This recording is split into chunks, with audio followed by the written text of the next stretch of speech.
Muy buenos días, amada iglesia. Creo que estamos terminando el tiempo de espera. Cada vez nos acercamos al tiempo de recordar el nacimiento de nuestro Señor Jesucristo.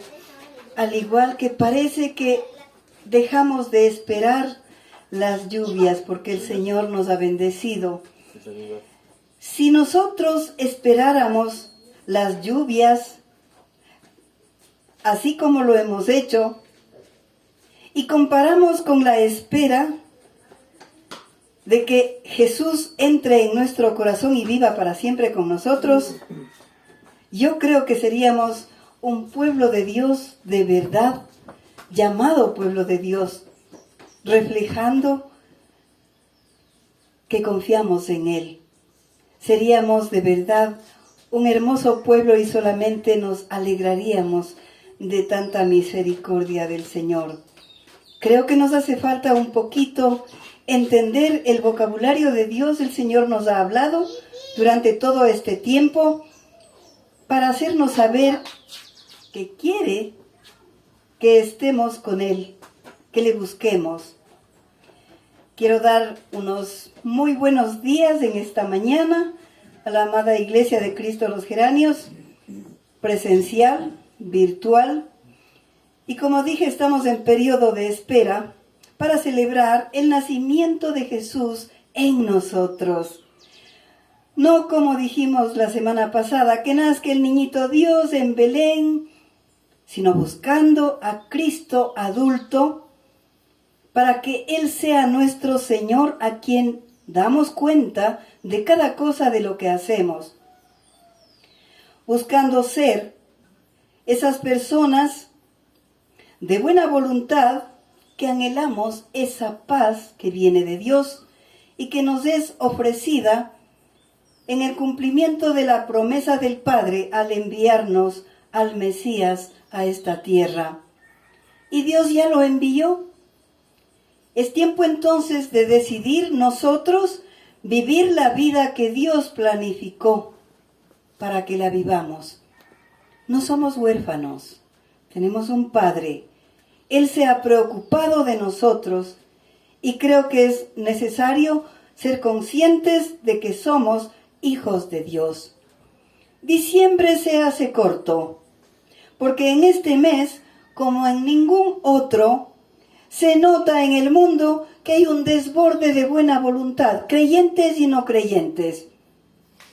Y no importa las cosas que toque pasar, está presente siempre la expectativa del nacimiento de Dios encarnado que nos llama a la generosidad, a la alegría o por lo menos a la expresión entre personas de los mejores augurios unos a otros. Esto es como en un incendio. Nosotros podemos pensar cómo ocurren los incendios. Hemos visto, se enciende una llama, el viento lleva la llama a las otras plantas y esto cunde y se dan grandes incendios. Pues en esta mañana yo quisiera que hubiera un incendio, porque la luz de la esperanza de nuestro Señor se encienda en nuestros corazones y que contamine a todo el mundo no creyente, precisamente para que arda su espíritu, una llama que no consume a las personas, así como la zarza ardiente no se consumió. Así quisiera que esa zarza ardiente en nosotros, que es el Espíritu de Dios, cunda en nuestras vidas y seamos esa luz que el Señor nos mandó hacer en esta tierra. Para nosotros los cristianos resulta un tiempo de búsqueda de la verdad, del mensaje del Señor que nos transmite, y como es su mandato, nuestro deber es profundizar, y por eso dice: escudriñad las Escrituras. Este es un mandato muy especial, porque nosotros podemos escuchar un mensaje tergiversado aún de los pastores Pero Dios manda a escudriñar, a ver si es verdad lo que está escrito en la palabra y que le dijeron. No nos manda a creer simplemente, sino por eso dice, amarás al Señor con toda tu mente. La parte de esfuerzo nuestro que debemos hacer para entender la palabra de Dios es usar nuestra mente. Dios nos ha dado esa mente para analizar y discernir lo que escuchamos, tomar lo bueno, descartar lo malo.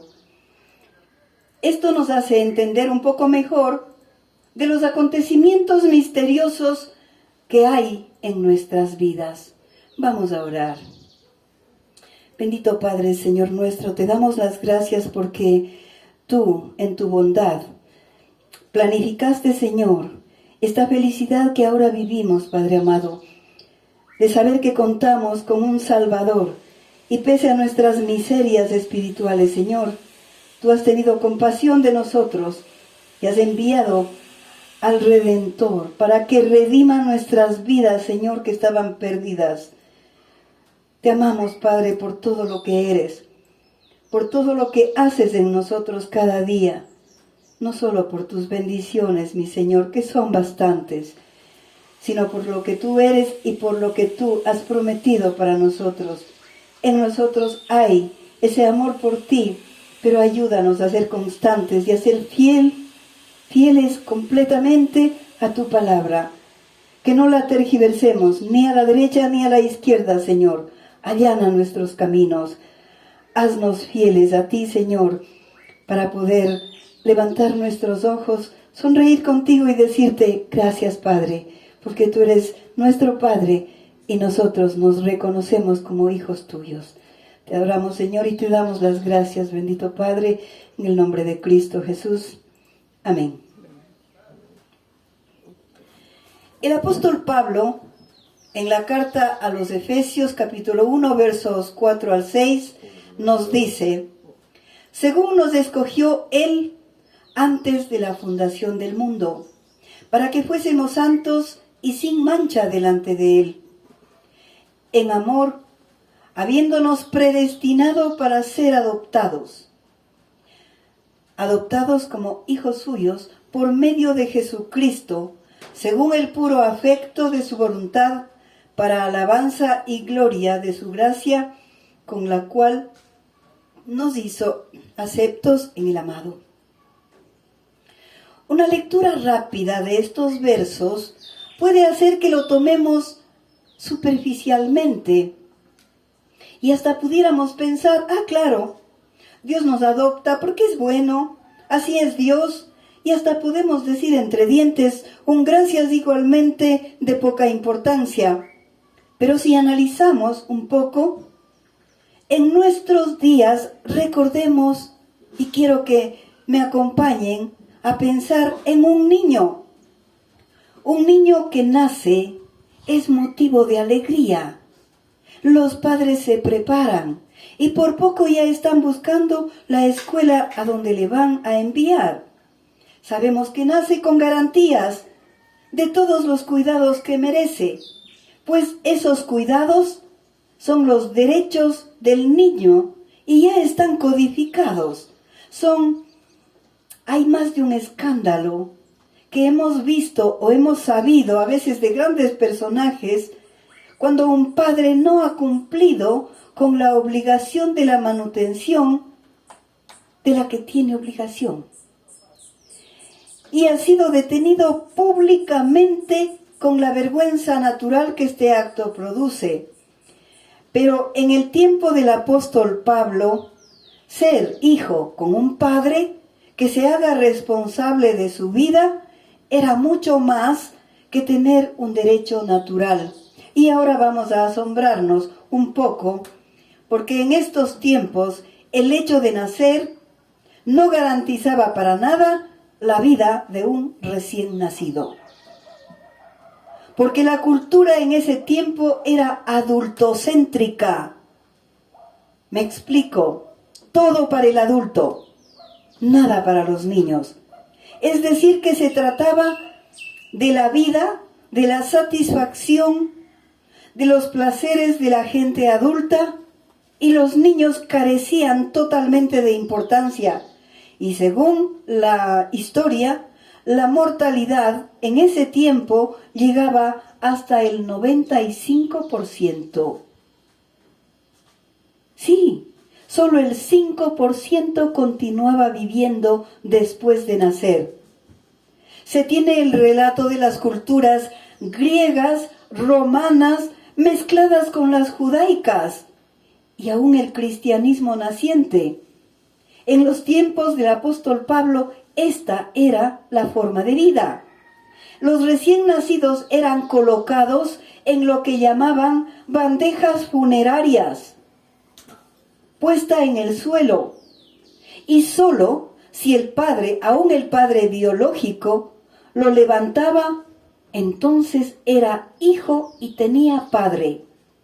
Pero si el padre no lo levantaba, cualquier persona podría haber tomado ese niño, lógicamente hacer con él lo que venga en gana, como dicen vulgarmente.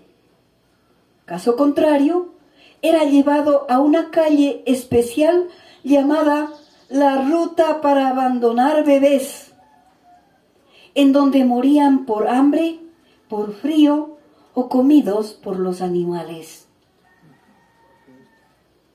Se puede ver que el que engendró a los hijos en ese tiempo y el que debió ser responsable de esta nueva vida en ese tiempo, tenía el derecho de renunciar a ser padre, en donde podía decidir de manera libre suprimir el afecto natural, y los recién nacidos eran los más vulnerables.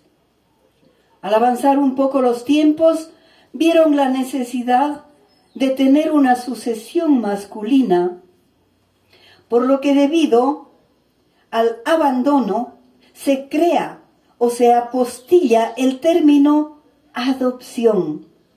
El niño era adoptado y cuando era adoptado allí le decían nació de nuevo, porque le es garantizada su vida, sus cuidados, la educación y una herencia. Viene siendo una medida, o sea, la adopción viene siendo una medida que restituye el derecho de vivir. Es en ese contexto que el apóstol Pablo está usando el término adoptados, a los que creemos en Jesucristo. La adopción como sus hijos fue ya un designio de Dios para con nosotros. Y si lo dice desde la fundación del mundo, equivale a que es un designio eterno. Dios nos eligió en Cristo, porque Dios prometió desde el comienzo que nos enviaría a un Redentor. Desde la eterna elección hasta la final glorificación, y todo por buena voluntad de Dios, teniendo como fuente de vida a su Hijo Jesucristo. Toda esa elección, de modo gratuito, de libre predilección, es la que separa una criatura de otras, con un propósito, porque Dios nos ha separado, nos ha levantado de la bandeja funeraria para darnos bienes que no poseemos, y con un objetivo especial, para ser hijos sin mancha delante de Dios, lo que es igual a llevar una vida dedicada solo para Dios, una vida de santidad, separada de la gente común. Debemos entender entonces que somos salvos para ser santos, para estar separados de toda buena obra. A mí no me ofende cuando desde la iglesia tradicional nos llaman los hermanos separados. Así es, somos separados para toda obra buena, reflejando una verdadera conducta cristiana. Dios nos escogió por amor, porque Dios ha determinado de antemano que los que creemos en Cristo seremos adoptados de Dios. Ingresamos a la familia del Padre y hechos conforme al modelo que nos dejó, que es precisamente su Hijo Jesucristo. Esta verdad nos pone frente a la responsabilidad de creer en el Evangelio de nuestro Señor, con la convicción suficiente que nos llevará a difundirlo por el mundo, para que se transmita personalmente la predestinación de Dios. ¿Qué estoy hablando? ¿De qué estoy agarrándome en esta mañana? Que no solamente la bendición es para mí. Y estoy recordando Génesis 12, en donde dice, Génesis 12:2, que dice, y te bendeciré, y serás bendición. La bendición para nosotros no es para quedarnos con esa bendición, sino para difundir la bendición de Dios a todo el mundo, para que sepa todo el mundo que hay una predestinación para ellos, porque el hombre fue creado para vivir en comunión con Dios, como los hijos con su padre. Ahora mismo estoy viendo un hijo con su padre. Qué hermoso ver el amor de hijo al padre y del padre al hijo. Fue el pecado el que nos quitó el privilegio, pero por su gracia en y a través de Cristo se hace posible la filiación de hijos de Dios. Tenemos un apellido, somos cristianos. Cristo nos hace dignos de ser hijos de Dios y el Padre es el que legaliza nuestra adopción divina.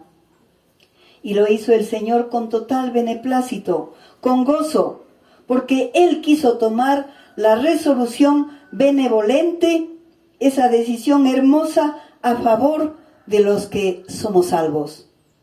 Y todo para alabanza de la gloria de su gracia.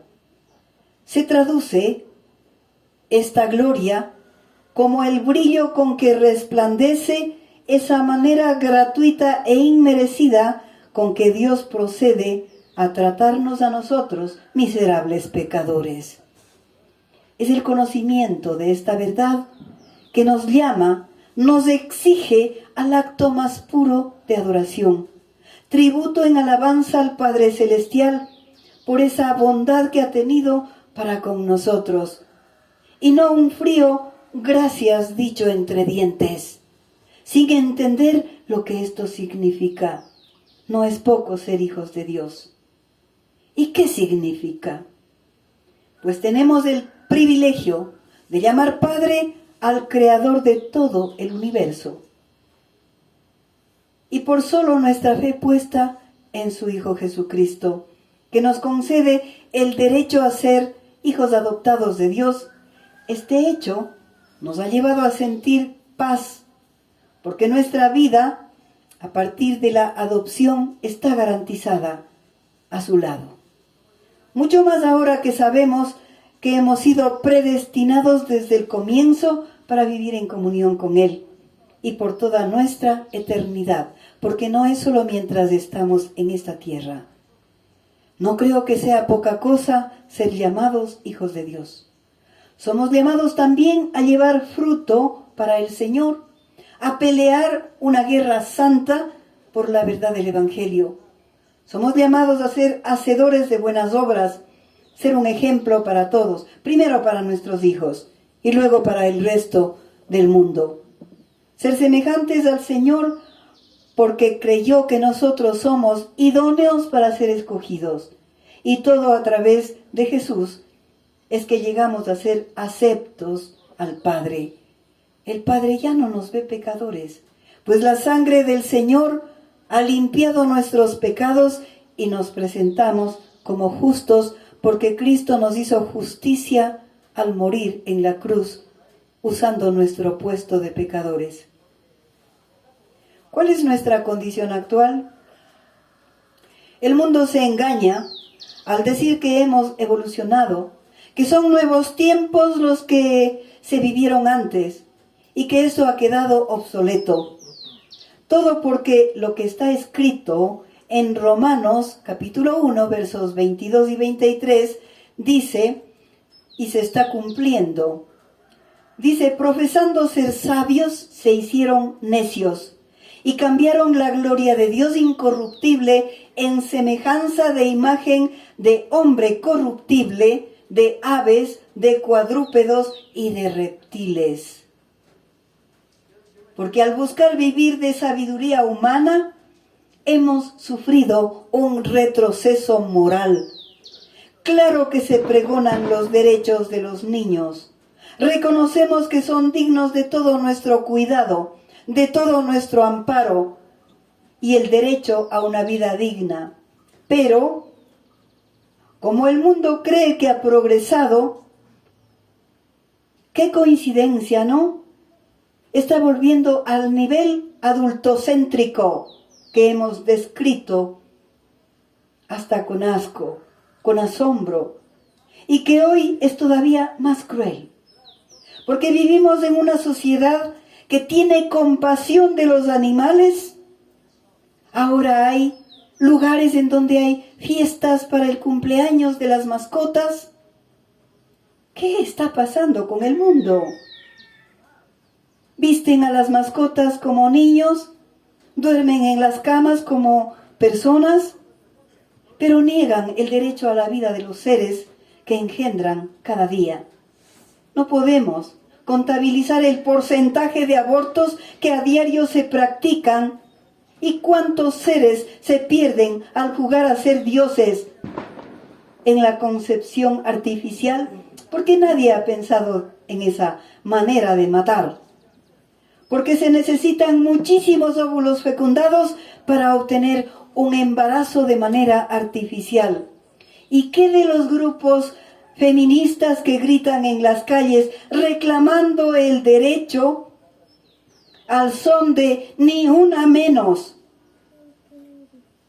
pero que exigen el derecho a matar?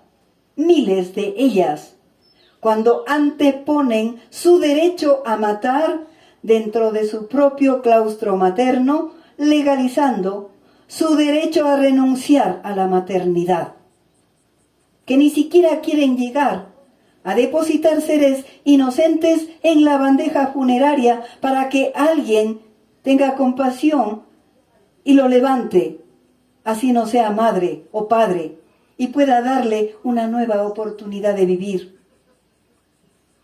El Padre nuestro, el Creador del universo, sin embargo, con conocimiento de nuestras flaquezas, de nuestra vida paradójica, tiene compasión de su pueblo. Y desde tanto tiempo antes, anunció su venida al mundo para rescatarnos de una muerte espiritual segura.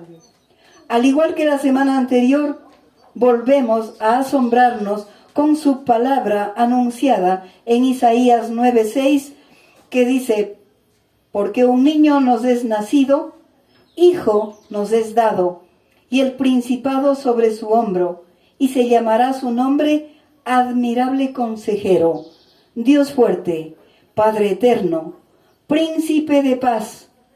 Pudiéramos considerar este verso del profeta Isaías como la primera luz del Evangelio de nuestro Señor Jesucristo, ya en el Antiguo Testamento, 700 años antes de que nazca.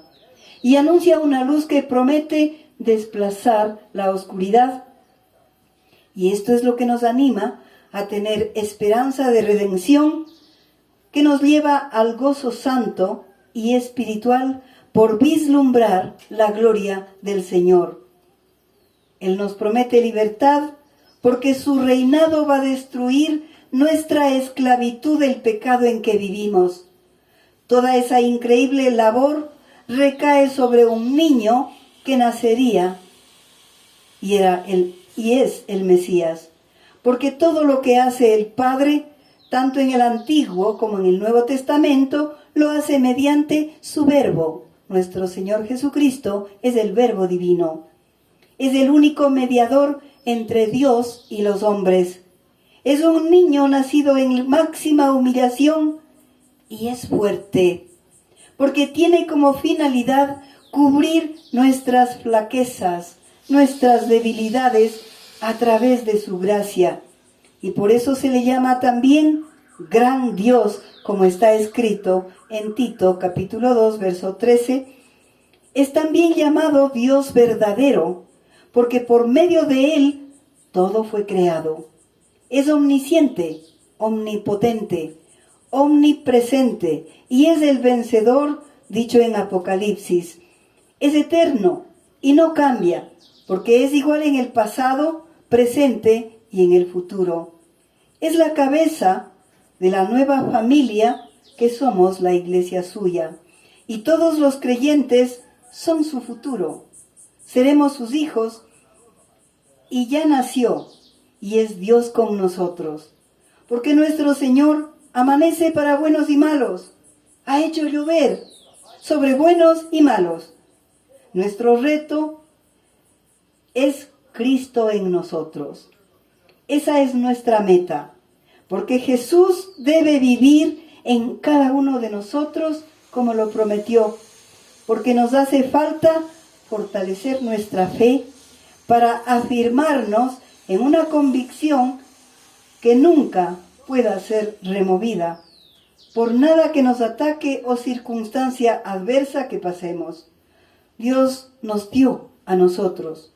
¿Puede alguien aspirar una mayor dádiva del Padre?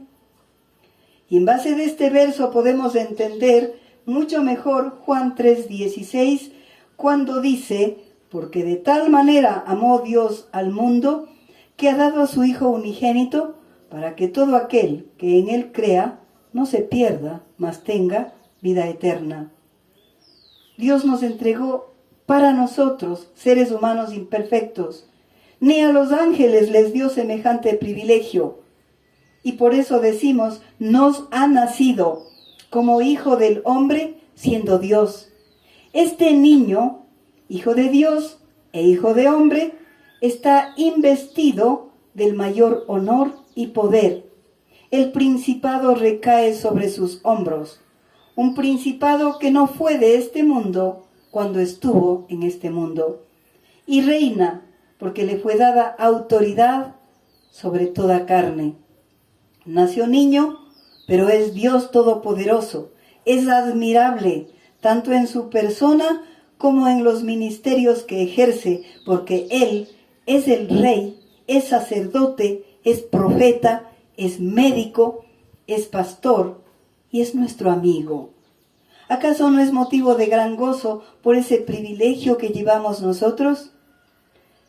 Su pueblo le reconocerá y le daremos adoración, porque los nombres que llevan no son sino gloriosos nombres por las altas responsabilidades que ejerce.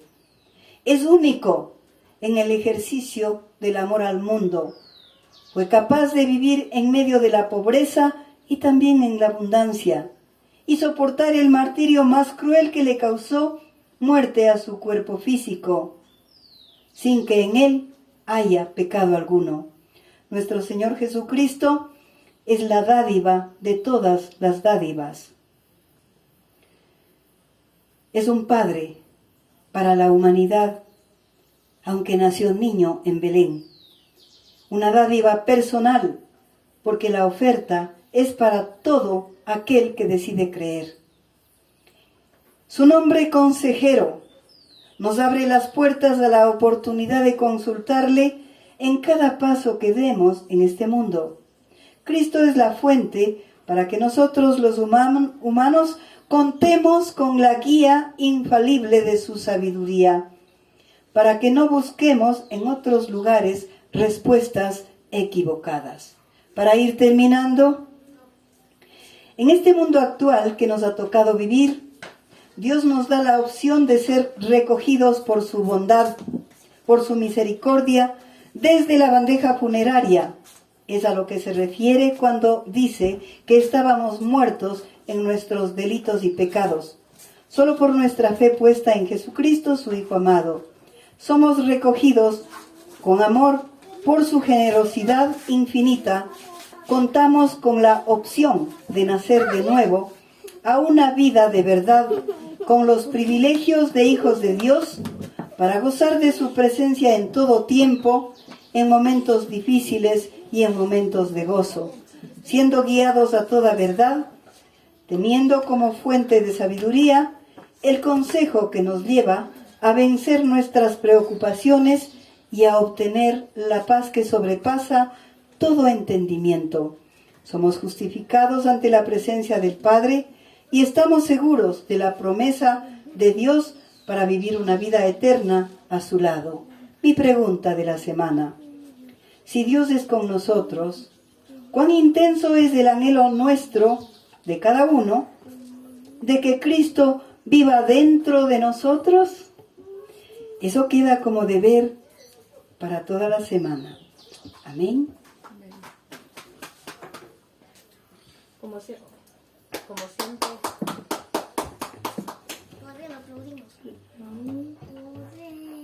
Hola. Como siempre es un gusto tenerles a todos aquí y queremos en esta mañana empezar a celebrar la Navidad con nuestro grupo de alabanza. Y pedimos a todos que nos acompañen.